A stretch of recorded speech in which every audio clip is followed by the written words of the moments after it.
Did you know that once you hit the golden age of 60, the pension payments you receive from your super become absolutely tax-free?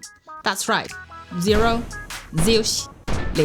According to the 2023 annual class benchmark report by a leading self-managed super fund software company, there's a surprising finding. While a whopping 88% of self-managed super fund members aged 65 and over are basking in the glory of tax-free earnings in retirement phase, about half of the rest of the ordinary IPRA super fund members are still in accumulation phase, letting their potential tax savings slip away. So, what's holding everyone back from making the switch from accumulation to pension phase as soon as they hit 60?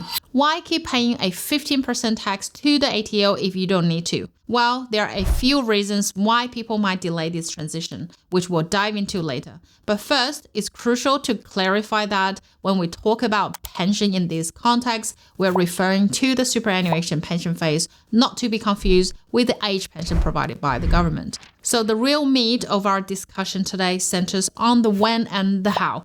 When is the right time for you to switch your super from the accumulation phase to the pension phase, and how exactly can you make that happen? When talking about superannuation, 90% of the time we talk about is accumulation phase or accumulation account, ignoring its two other types of accounts: transition to retirement and account-based pension. Yet, understanding the full spectrum of super accounts is crucial, especially since the ultimate goal of superannuation is to fund our retirement lifestyle. So let's bring these two other accounts into the light, and here are the three types of super accounts that you should be familiar with. Number one, accumulation account. When you enter the workforce, you must choose a super fund or accept the default My Super Fund offered by your employer, and this is the starting point for most people's superannuation journey. And your accumulation account with this fund can accept compulsory super guarantee contributions, currently at 11% of your income from your employer, and personal contributions. The fund in this accumulation account typically invests in shares, funds, and cash in mutual fund forms, and all earnings from your accumulation super account investments are taxed up to 15%. And capital gains on the sale of investment held for longer than 12 months receive a 33% capital gain tax discount, effectively reducing capital gain tax to 10%. And this would happen when you switch investment options and have to sell as assets within your super.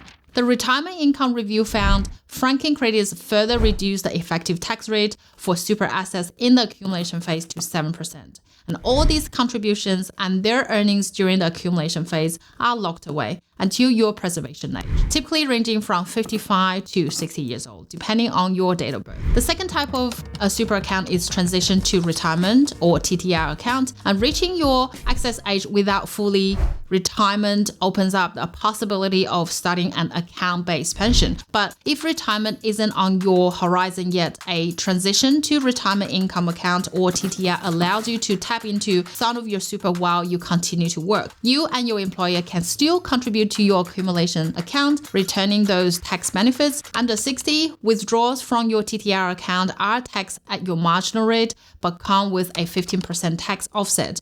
And like in the accumulation phase, capital gains on investment held over a year are taxed at 10%. Post 60, or TTR income becomes tax-free, making the TTR strategy especially attractive for those over 60. This is because a TTR pension can complement salary sacrificing to enhance your super, benefiting from the 15% tax on sacrifice contributions and tax-free TTR pension payments.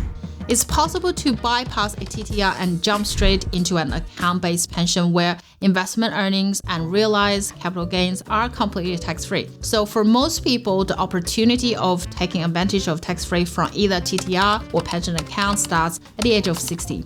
This is less known than the eligibility for a super pension at age 65. Once you have a pension account, you are required to withdraw a minimum amount annually, which varies by age. While new contributions cannot go into a pension fund, an accumulation fund can run concurrently, accepting further contributions. The maximum that an individual can transfer from accumulation to pension is determined by the personal transfer balance cap, which is currently 1.9 million. To put this into perspective, if John has $500,000 in an accumulation account with an 8% return, he'd face $6,000 in taxes on the earnings if it all stayed in the accumulation account. By moving to a pension account, he would save that $6,000 in taxes. Saving an additional $6,000 by starting a pension account seems like an obvious choice, right? As highlighted by the self-managed super fund software companies, a startling number of super fund members over the age of 65 haven't transitioned to a pension account, even though many are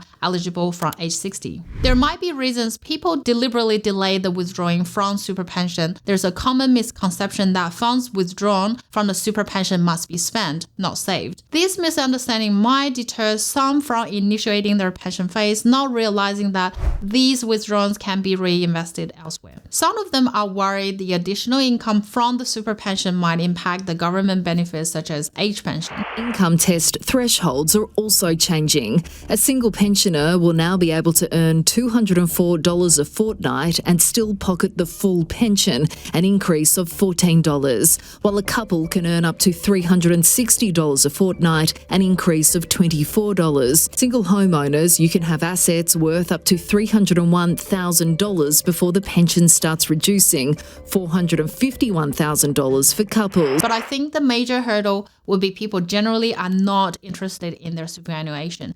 They think the rules are too complicated or you cannot move into a pension phase until you start working. They barely log into their super account once a year and monitor the investments while it is in the accumulation phase, let alone know the zero tax treatment of the pension account. Or they get too hooked up in their busy day-to-day life, and no matter how many letters their super funds send them, they ignore them, thinking they're advertising. This disconnection is more pronounced with APRA fund members, which might explain why a higher percentage of self-managed super fund members utilize tax-free pension accounts.